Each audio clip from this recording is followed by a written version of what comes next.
issued a severe thunderstorm warning for East Central Crittenden County, Kentucky, Northwestern Caldwell County, Kentucky, Central McLean County in northwestern Kentucky, Central Hopkins County in northwestern Kentucky, Webster County in northwestern Kentucky, until 4:45 a.m.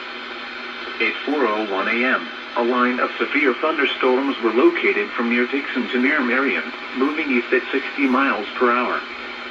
Expected hazards include 60 miles per hour wind gusts and quarter-size hail. This is a radar-indicated threat. The following impacts are expected. Hail damage to vehicles is expected.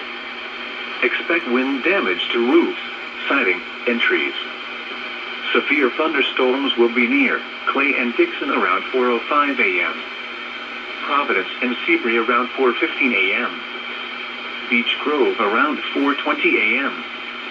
Other locations in the path of these severe thunderstorms include Madisonville, Calhoun, and Earlington.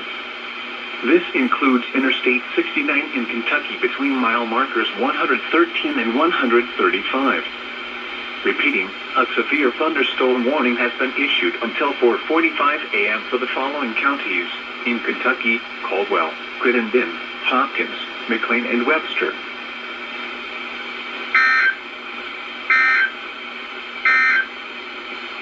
The National Weather